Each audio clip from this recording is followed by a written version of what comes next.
Hello, everyone. You know, am I too early? No. It's a real pleasure to be here at CityCon in person. I've had so much fun. Thank you all. But my name is Jens. I'm here from Manchester. I'm going to talk to you about some improvements to Play Traversal. So we're going to start in 0G, where we've been rebuilding the EVA experience from ground up.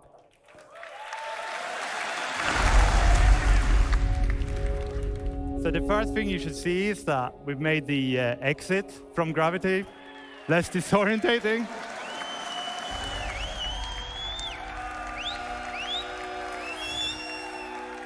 Oh, we got a faith plant. We made it. All right, so we made the re-entry much more forgiving. So this EVA has a new prone lateral pose, and this is really important to us because it allows us to get close to surfaces, and it allows us to walk across them. So we can see that in this video here.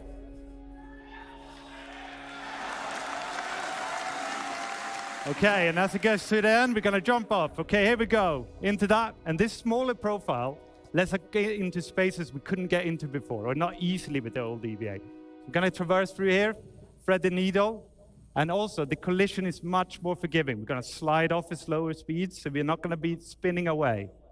Okay, big reveal. Love this station. This is amazing.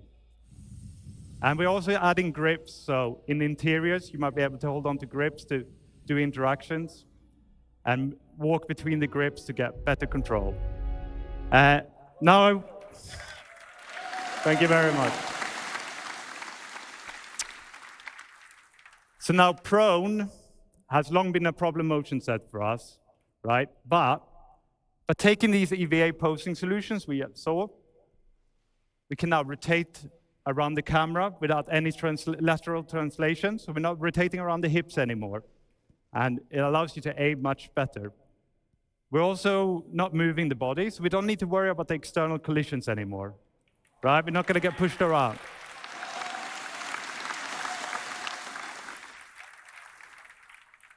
Of course, prone isn't all about looking around. We want to traverse as well. So we're going to head down this vent. And here we put in a new collision style. So this is all about letting you have control in narrow, small spaces, smaller than this.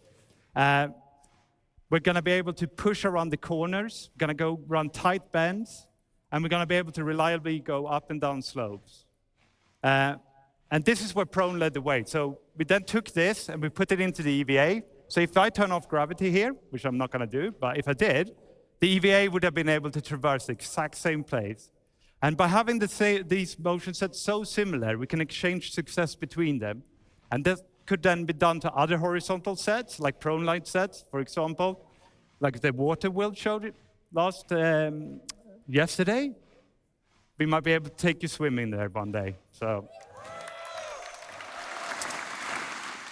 Okay, we're going to move from the horizontal to the vertical. So with ladders, we put in some new subtle and significant improvements. So we got midpoint markups that lets you enter the ladder at anywhere. We're going to let you look around so you can do 360s. We're going to let you lean on the ladders so that you can avoid obstacles or peek around corners. And this all got a full new animation set. It looks amazing, especially with all this beautiful star cloth. You know, you got both the hood and the cape there. It looks amazing. Okay, so with combat, we wanted to add more speed to the encounters. So what we've done is we've removed the weapon penalty, so you can move at the same speed with and without the weapon out. We've reduced the inertia, so you're going to be able to push up to your desired speed faster. And this is already in 320 and 321, and we've got more things like this to come. Right, so I didn't just want to talk about improvements. I've hinted at swimming, but I'm going to show you a different feature, right? So sliding. So with the power slide, you inject a burst of speed. This doesn't just take you from A to B faster. You're going to have a reduced profile. You become a smaller target. It doesn't come for free. You know, you're sprinting, so that's going to cost you stamina. You're sliding, that's going to add some stamina cost. And when I do it back to back like this, my heart rate is just pumping, pumping, pumping, right? So you got to be a bit careful. You can't just slide your whole way from the hubs to the spaceport. Okay, so another thing that is really important to us is that with the slide, it's a short duration, but we want interactivity as soon as possible. And that's true for all our motion sets. We're going to go through all of them and give you interactivity. So with the slide, we want you to be able to aim around as soon as possible. The moment you hit the ground, you're going to be able to aim around, all right? And the direction is locked. So if I was to slide from one end of the stage to the other, I would be sliding this way, but I'd be looking this way, right? Look at you guys, hey. But while I'm sliding, I can hip fire. And as I come out in the exit, I can ADS, I can lean. I could go back to sprint right away. So I could do back-to-back slides, like we saw in the last video. Okay, so moving beyond traversal, just to finish this section, I want to talk about new hazard. Now, you saw this yesterday in the UI demo. I lost my phone. Bone, can you press the button? That's it. Okay, radiation, right. So radiation, for that, is a new addition to this active status system. And we need to look at the bottom left here. So in the middle, you got the amount of radiation that being pushed on your body. If you have a directional source, it's based on your body surface and your distance to that source. So by going behind the cover here, I can completely cut off all the radiation. So I can use that. And then on the left, we have an icon that has a shield around it. Now, that shield works in two ways. Right? First of all, it comes from your outfit. So depending on what you're wearing, you're going to have a better or less accurate shield, right? It has a threshold.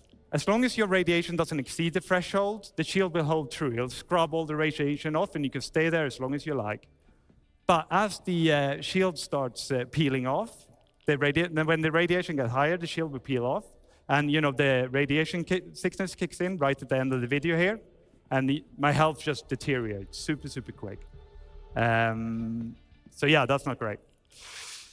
Okay, so we're going to see some more radiation in the next section. So I would like to welcome Inesh up on the stage. Thank you very much, everyone.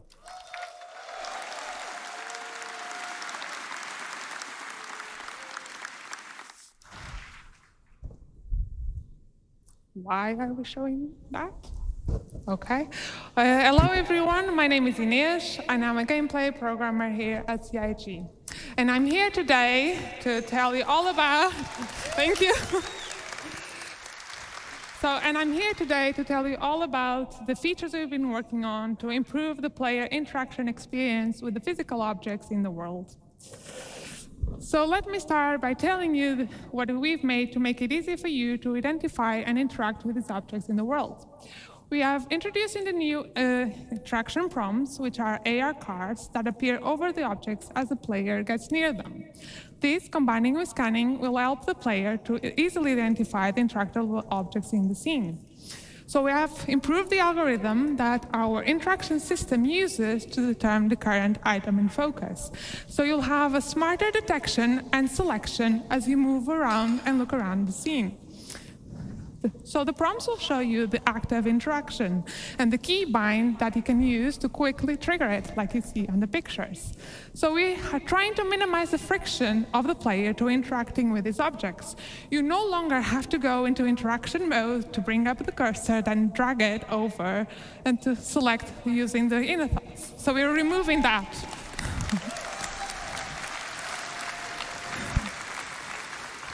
So what happens if an object has more than one interaction? Well, for that, you can just simply hold F, and this will bring you the new interaction wheel.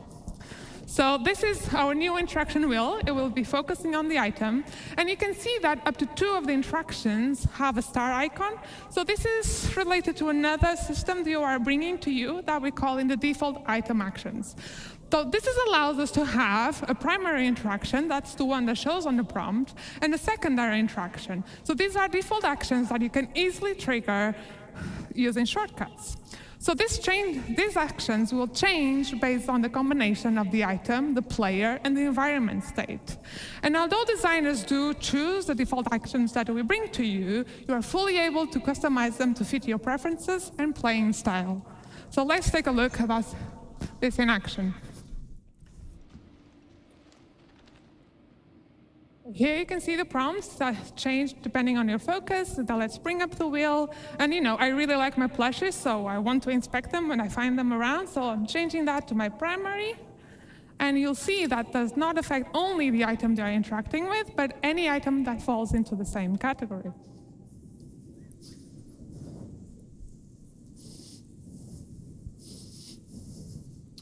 Go next. OK.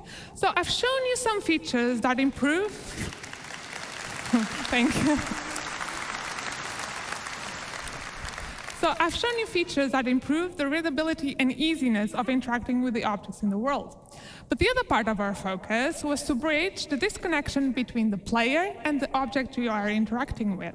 In a fully physicalized world that we want to provide you, a tactile experience is very important to sell the experience. So we've introduced a new system that allows us to play animations on the player of actually reaching out and physically touch the objects in the world.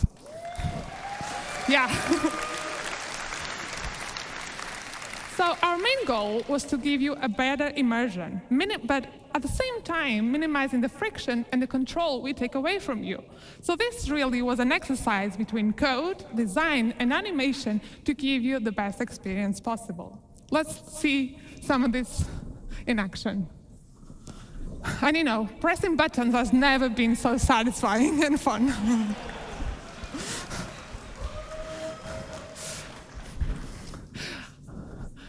And I just kind of like to go.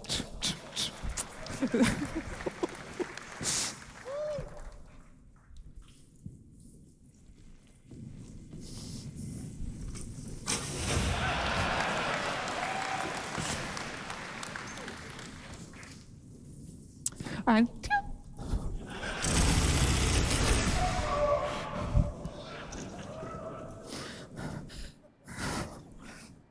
OK, so let's continue with this theme of tactile experiences. The next thing I want to talk to you about are usable interactables. So usables are objects that have existed in our game for a very long time. And designers have had a variety of tools to build these really interesting and complex sequences for the AI. But up until now, what we could do for the player was very limited. So this past year, we've been building up our tools that provided for designers that designers could build these really interactive experiences, but for the player. And the advantage of using the usable system is that anything that the player will be able to do, the AI will also be able to do. So let's have a look at a simple demo that one of our designers put together to see what we can now achieve. So in this scenario, the player has to go forward but can't go forward because of the toxic water. So he has to go over to the valve to turn off the water. So before, we could maybe play a simple animation when you interacted, but now designers can give full manual control to you. So by pressing the specific inputs, you will be driving the system. But this is not enough. We needed to be able to give designers a way to translate what the player is currently doing and affect other objects in the world in specific ways. So this is what is happening here. As the player is turning the valve, is controlling the flow of the water that's coming from the pipes. And what should happen when the player is no longer in control? Do we want to keep the state, revert back to the initial one, or maybe trigger something else altogether? Well, it's up to designers to define the type of experience they want to bring to you. So let's finally turn off that valve, rush over before that broken valve starts turning off, and then see another small example. Oh, let's go. So yeah, you'll see another small example where you won't be able to open the door by a press of a button, but you have to manually interact with that pump and manually open it. So you'll have to time your inputs to slowly open the door. So this is just a small taste of the level of interactivity that we can now have with these objects. We had really nice results for Squadron, for the mess hall line, and I can't wait to see what the PU designers will create and bring up to your hands. Thank you. Thanks. Okay. Let's quickly talk about kiosks and terminals. And let's be honest, it's really hard to interact and get a good view of these ones. So we made a small little changes to make it easier for you. We've created a new focus mode that will walk the player to perfectly align with the kiosks. So we can better perfectly frame the screen on the viewport. At this point, the interactive screen will steal the input focus until you actively chooses to leave. So let's take a look at this in action. And look at that, when you trigger it, and like, yeah, so this is a very small quality of life improvement, but it will make it much easier for you to interact with these kiosks. And finally, let's talk about looting.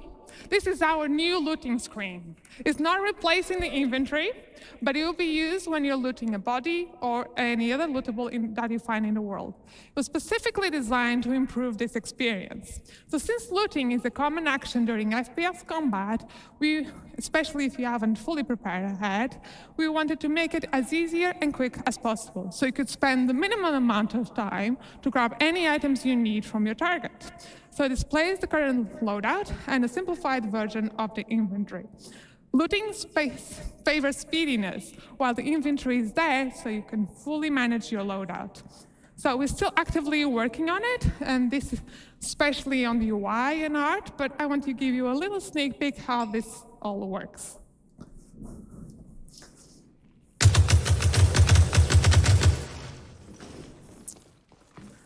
Okay, let's go over to so you see the player loadout is on items are on the bottom, the target is on the top. You can if you hover the different widgets, you'll see a tooltip that with the different quick actions you can do. You can just simple press. Yeah, it'll be so much easier. So yeah, you can quickly press to just equip or swap. You can even use your mouse wheel if you want to change the target.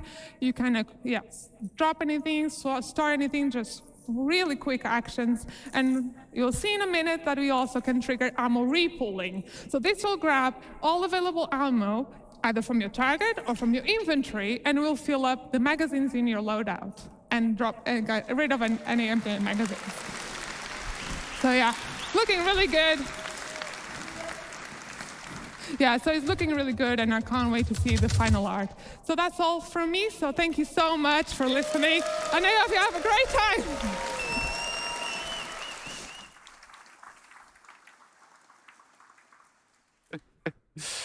Right, hello everyone. For those who cannot remember, my name is Jens, and I'm now going to talk to you about some changes we made to our stealth gameplay, and I'm going to give you an update on weaponware. Right, so takedowns is an important part of our stealth encounters. So this is where we're going to add some player skill progression. So going to move you through different action sets. You're going to start out by struggling. You might fail. Of course, this sort of added time and the extra noise you're making is really going to increase the risk of detection. You're going to get faster the more you do it. And then you're going to reach maximum efficiency. Check this one out. So he's so fast, you can barely see him do it. And then he guides the body to the floor, so he makes almost no noise, right? We're going to explore some more variation beyond our unarmed and our knife takedowns, like sedative injection pens and contextual takedowns. So this guy on the railing here, let's see what we can do about him. So by using the environment, we can do a more efficient takedown than maybe our skill level would have allowed. And it certainly looks a lot cooler. And we're going to be able to use this to get to enemies that might be otherwise difficult to get to with our normal takedowns, like a pilot strapped into his pilot seat, sneak up on him and take him out. Okay, so in that last video, we incapacitated that enemy a lot. I'm going to introduce you to a new weapon, a new item, sorry, and that's the restraints. So with the restraints, okay, let's take him down first. One more. Oh. Okay, so with the restraints, we're going to turn him over. We're going to cuff his hands. We're going to cuff his legs.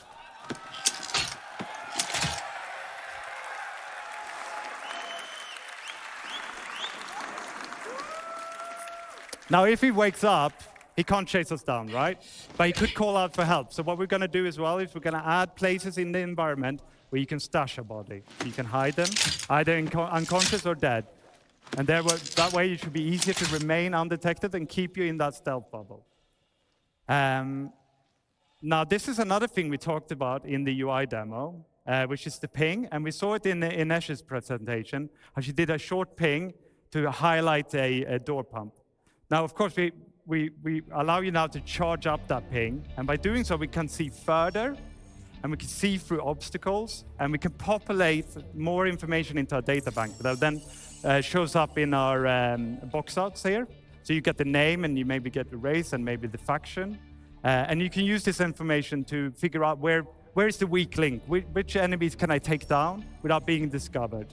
There's a risk here, okay? So there's a charge up time. Means you can't do it all the time. It's going to recharge slowly. You see the bar at the top slowly going down. Until that goes all the way down, I can't ping. I can't even do a short ping. And it's going to spike my emissions or my signature. So an enemy with the right equipment or tech level might discover me.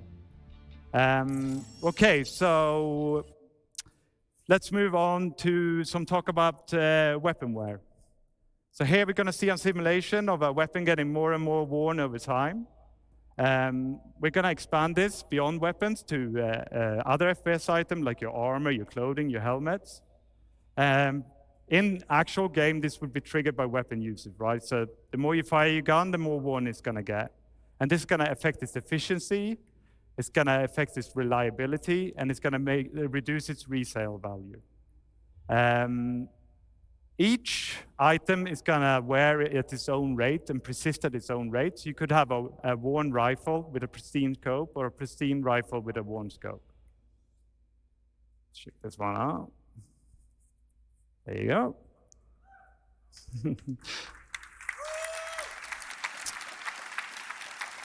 So the geometry isn't the only thing that's going to change as your weapon wears. So here we're going to see a pristine Gemini pistol in the little window and a worn one in the big window. And you can see the visual effects. It's belching out smoke here because it's very worn, right? It's telling you, it's time to get this one changed. And you should be able to hear the audio as well. It's get growlier. Okay, on to some consequences. So it's not all visual, so we're going to start with misfire. So the first thing that's going to happen is you press the trigger, your gun doesn't fire. The second thing that happens in this video, you got... I hope you guys know what's happening. So you go, and then it goes click. That's the bullet getting lodged in the chamber, right? So we've got to fix it. So it's telling us to fix it. We're hitting the button, our enemy's firing on us. So you got some options. You don't have to fix it. You could holster your gun, you could pull out a new gun. You could use that new looting interface that Inesh showed to grab a better gun. Okay. Okay, I'm going to finish this section with the features that's tangentially related to wear, and that's the dirt accumulation. So here again, we're going to see a simulation of dirt accumulating over time on the same rifles we saw before. But in the actual game, this would be based on your activities and the environment you're in. So if you're running around in a sandstorm, you're rolling in mud, you leave your gun outside proper storage, it's going to accumulate dirt. And that's going to increase the rate at which it wears. So the dirtier your gun is, the faster it will wear out. And this is true for other biome accumulations, like frost. So let's take a look at this one as well. Oh, or not. Okay, so in the future, it's going to be really important that you keep your guns clean and repaired. I'm now going to welcome Zach on stage, and he's going to talk to you more about the FPS weapons. Thank you very much.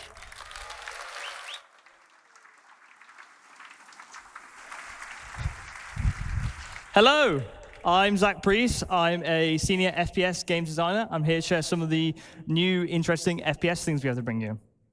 So if you play modern shooters, you'll have noticed the quality bar has gone through the roof in recent years. Things from visual recoil to VFX, just overall general weapon feel. As you know, we recently did a pass on our weapons to get them a bit more up to speed, but we couldn't hit that quality bar that we really wanted to, because guns are violent in nature and we couldn't portray that as much as we wanted to. So we made a new tool. And it allows us to show the violent nature of weapons while, creating greater weapon-to-weapon variety, So, this new tool also integrates better with other systems. For example, you just saw like wear and dirt and things like that. And I'm extremely proud to show you the new weapon recoil. So this is the old P4. It kind of falls a bit flat. You're not really getting that like oomph that you want, but you've probably shot this a million times. Now the new P4, it has these nice little bop downs and you feel it getting close to the camera, and the overall aggression of the weapon is a lot more there. It feels a lot more visceral when you fire it. This new tool gives us granular control over the movements of the weapon. So essentially what we have in one of our tools now is almost an animation tool where we can control the rotation and the location of things. So this is the old P8 SMG. This is a new one. And in general, it's bringing the house down now. So recoils are just, in general, easier to tweak now. And they're a lot more impactful, and we can create weapon variety in just far new, more and interesting ways. Cool.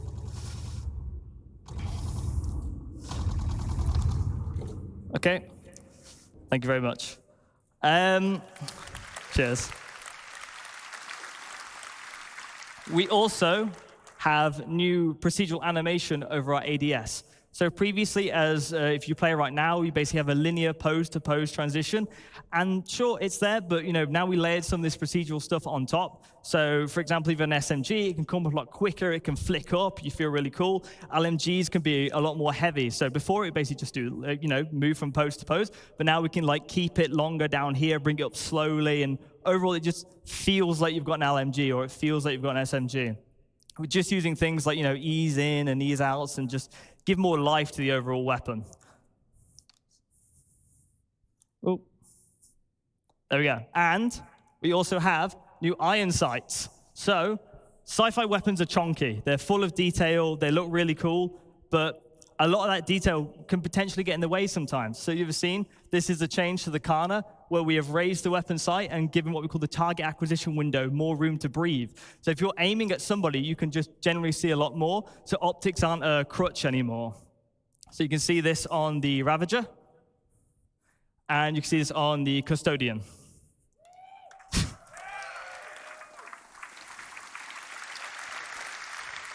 Now, weapon functionality changes. So as you imagine with the new recoil tool, we're going to do a pass on all the existing weapons. They're going to look and feel great. But while we were looking at our weapons, we also realized that some things don't necessarily, align with their manufacturer, right? You look at something like a Gemini pistol. Now, Gemini overall is rule of cool. That's what Gemini is supposed to be. So the LH86 pistol should be fully automatic, realistically. So we have a video to show you of the pistol. And as you can see, it goes ballistic when you fire it. The magazine count has also increased to allow for that just crazy feeling that the pistol gets. Cool. Cool. Thank you very much. Right, and moving on to our new Vault weapons. So, it's the other video. That's the optic one. There you go. Thank you. These are the Vault weapons. So Vault is primarily based around controlling a heat of a weapon. These weapons have the potential to overheat. And if they overheat, you'll be unable to fire. And they will enact differently. So some weapons will just basically be beams from the get-go. Some will go into beams. Like you see, this one goes into a beam once it reaches a certain level of heat. And it's really fun because, these are quite powerful weapons, and you basically want to manage the heat and, keep it in that ideal spot. Okay, cool. And scope improvements. Now, this was shown yesterday, but I want to dig in a little bit more with this one. So, Cool. So, if anyone plays a modern FPS, they know the optics are just gorgeous now. In all modern shooters, they look fantastic. And as you can see, we have zoomed in optics in the center. So and then we have other things like parallax, like you see in real life. And they look gorgeous. And so in general, all our sights and scopes have been overhauled to be more realistic with things like parallax, pincushion distortion, and things you'd expect from having a scope in general. And it differs manufacturer to manufacturer, right? So some things are purely digital, some things are purely physical. So if you get hit by an EMP grenade, for example, we're using something like a television sight, like something like Cluey might have, then your optic would turn off. All right, thank you.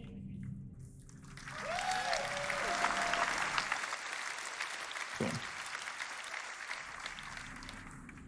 And weapons are ultimately as only good as they sound. I'll be quiet for this next bit. But as you know, we've done a lot of work on our audio propagation systems and just in general how guns sound. We've also switched out some noises and made them feel a lot more beefy.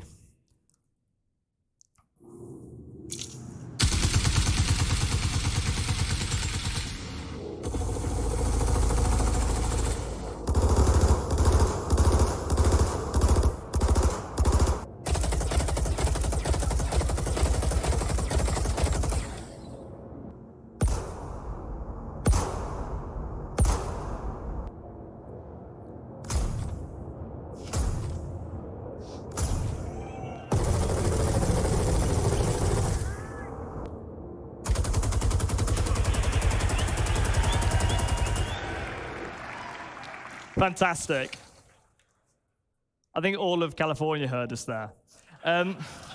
So, backpack reloading. In real-life combat scenarios, you often grab magazines from other surplus areas. I want to simulate that in our game. So, to show you this, we have something called backpack reloading. If you run out of ammo in Star Citizen, you have to open a menu, put things on. It's a little bit clunky, it's a little bit awkward. So if you have magazines in your backpack, you will now be able to grab them at the price of a longer reload animation. You will also be able to tell when you have a backpack reload coming up because it will be displayed on the inventory with the backpack symbol. So there's no surprises, no catching of. You have all the information you need. And this has been shown, and it's been teased a little bit, but the dynamic crosshair. Now, no more third-party dynamic crosshair, well, crosshairs now. So, if you have a look at this, this is our new crosshair. It's a crosshair that fits the aesthetic of Star Citizen. It's a crosshair that follows the barrel of the weapon, so you'll see exactly where a bullet is going to land. And it's projected from the visor using AR. Some visors won't have access to this crosshair, but some will use modified combat lenses. So if you don't want to use the crosshair, you can just use a different visor. As you can see, it works with recoil, and overall, it just looks gorgeous. Cool. Cheers. And on to more data things. We're going to provide an improved PvE experience. The accuracy calculator for NPCs is coming over from Squadron 42.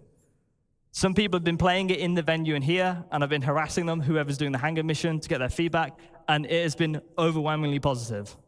We also have new NPC archetypes, what we're temporarily calling the Juggernaut, which is basically a very high damage resistant enemy that has an LMG or a shotgun. As soon as they see you, they fire, they walk up to you. And overall, it's been playing amazingly, and I'm really happy for you guys, well, I'm really excited for you guys to get your hands on it at one point. PvP, we want to increase the time to kill. This allows for more varied weapon balancing. You know, we can lay into like sort of different aspects of the element more. It leads to higher skill ceiling and less unfair deaths. It will no longer be a game of whoever shoots whoever first. Speaking of which, force reactions. We're reworking them. We're aware it's frustrating, and we are going to rework the system to work beautifully. And we're also working on some other highly requested PvP changes. I'm very happy to say a lot of this work has been dialed in. Squadron 42 is in a very good state, and we're bringing this to you soon. Now, over to the AI director, Fran, to share some exciting updates on combat AI.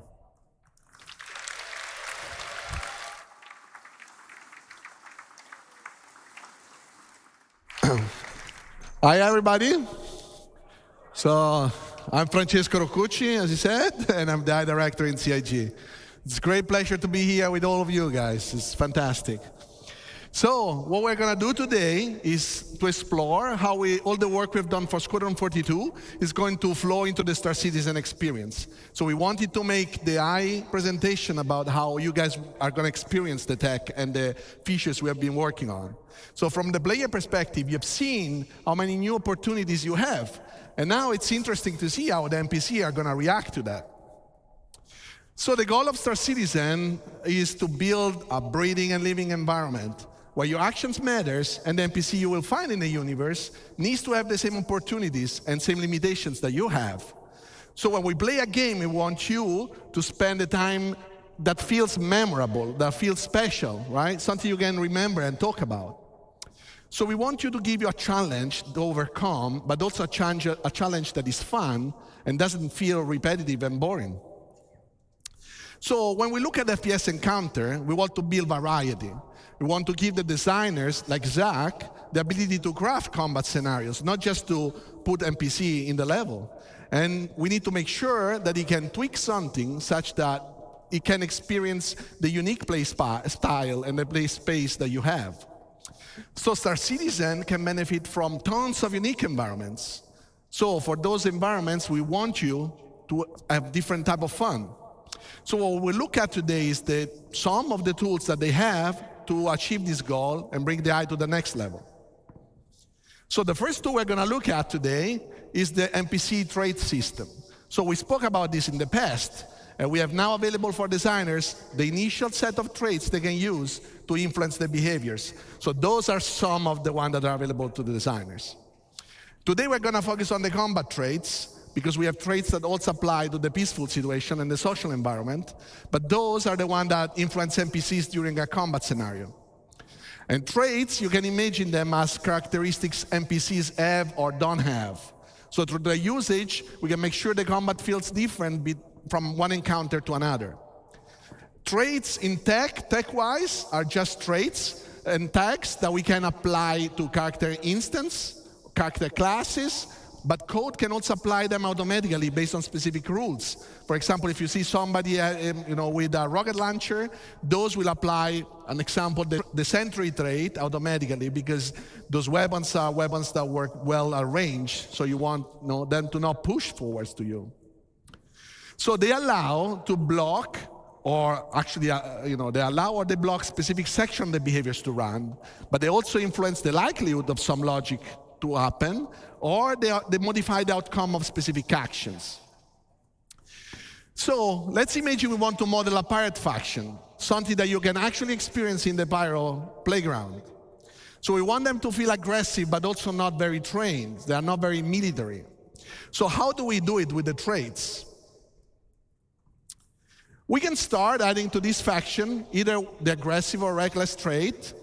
Those are traits that increase the risky behaviors. So for example, fighting more in open space or expose themselves longer when they are in cover. We can then assign to some of those pirates the ignore fire obstruction trait. As you've seen, for example, in Chris Rain presentation during the CTG demo, we have now destructible environment. So what the NPC will try to do is to keep shooting at the position the enemy has been hiding into. So you will see destroying environment, but you will also see them being less careful and managing their ammos. For others, we could use the undisciplined trigger finger trait. So this trait is, for example, meant to convey the inability to control their weapon when they are emotionally engaged in the fight. And what it will cause is them to trigger the weapon much longer also just a bit longer compared to what the behavior is asking. So being bad at preserving their ammo means they will also run out of bullets much quicker. So this offers interesting opportunities for players because they can now shoot at them while they reload or while they scavenge the environment.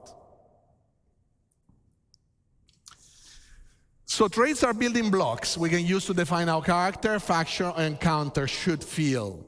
And designer can now create a wide variety of encounters for you guys to enjoy the game. So I want to paint a picture for you guys. So this is the bunker mission in Pyro, right? And we have a set of enemies that are defending the environment. So this is imagine an infiltrate and destroy mission. Those guys are there defending the bunker. You need to take it over. You need to basically kill them all.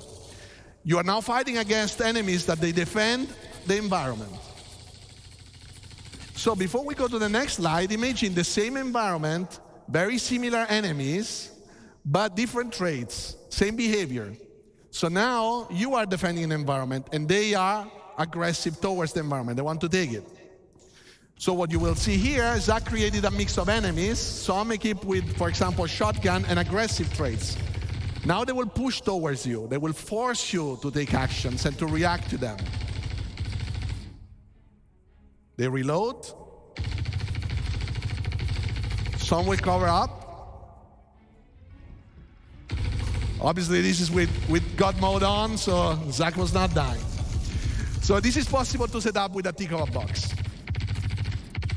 But this is not just enemies, because in Star Citizen, we want you to hire your own crew members. And those crew members, those characters, will have different personalities, different traits, different training level that they can build up. But when you look at their traits, we want you to see their strengths and their weaknesses so that you can pick the one that either match your playstyle or compensate your playstyle.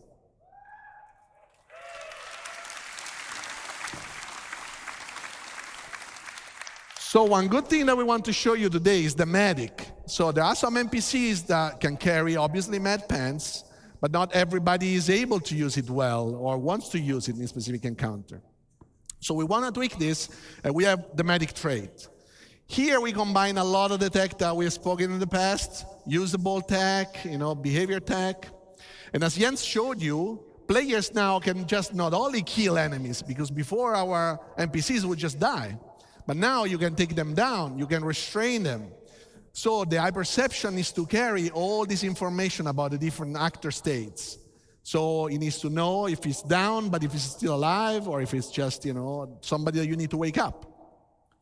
So a medic in the regular combat flow can, when it's safe to do so, and at the right time, attempt to heal his mate that can be helped.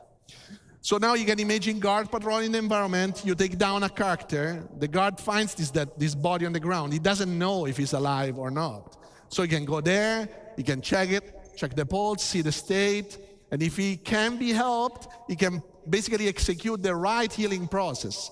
If he needs a med pen, he will use the med pen. If he needs to shake him to wake him up, he will shake him up. And if he needs to unrestrain him, he will unrestrain him.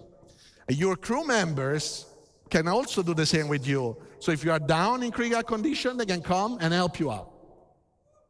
We'll see now an example of this where two factions are fighting. And you will see that at the right time when the guy retreats, this guy can go there and heal his mate.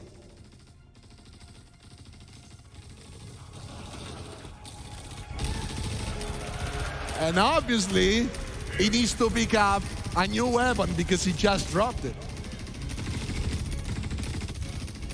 So as we mentioned before, and as you've seen here, NPC can run out of bullets, but can also lose their weapons. So what we have to do right now is that, first of all, we want NPCs to have a concrete ammo pool to use. We don't want infinite ammos anymore. So the ammo pool is actually constructed by the ammos the NPC carry in their weapons, the one that they carry, the one that might have, and all the magazines they carry. They don't have any more bullets out of that.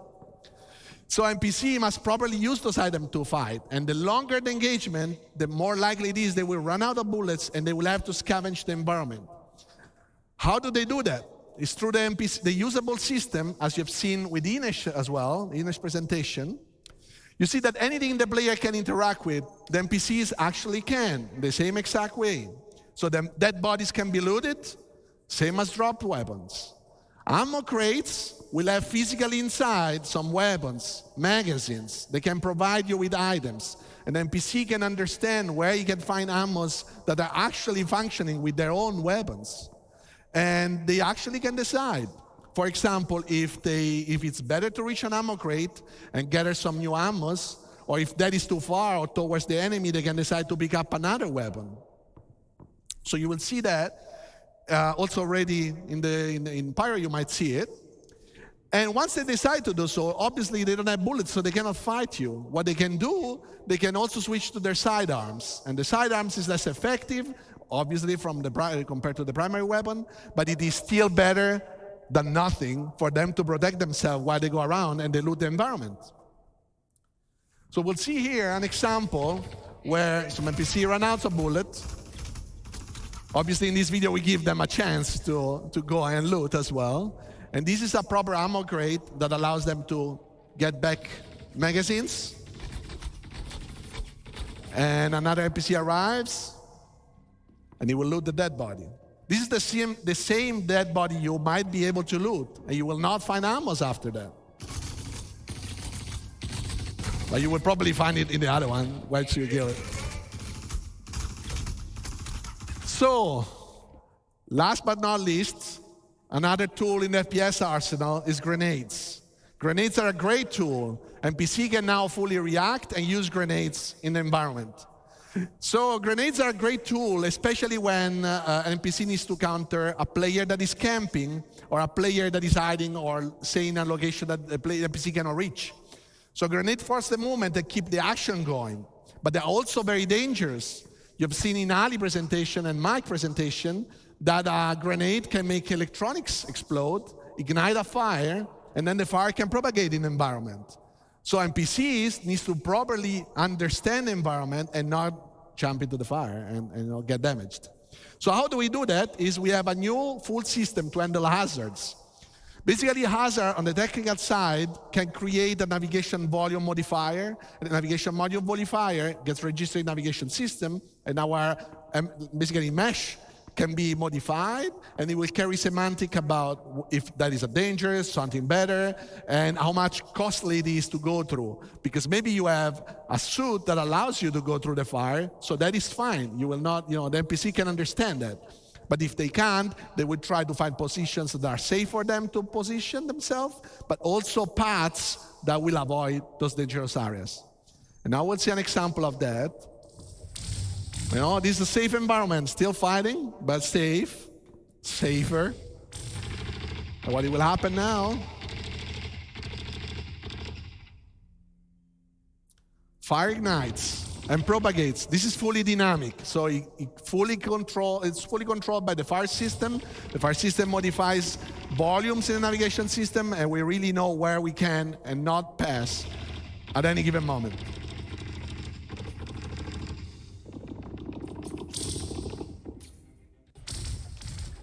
So this is a subset of the things that we worked on and we wanted to show you today. Thanks very much for listening. And now back to Jens.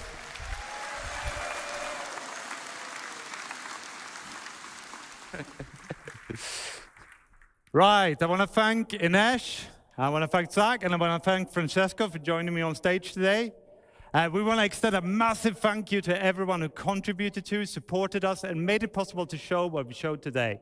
Now, with relentless optimism, we're looking forward to bringing you this all to the Star Citizen and more.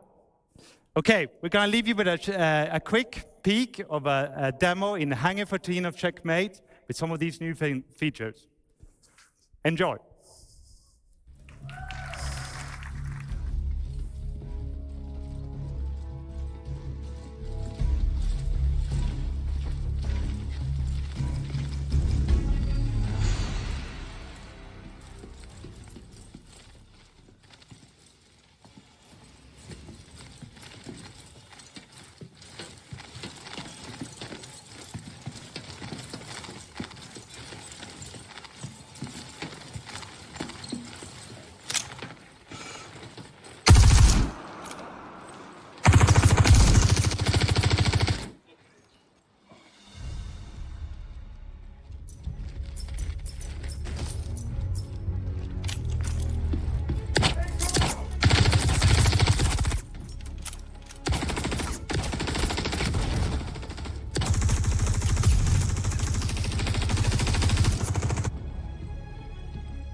Right.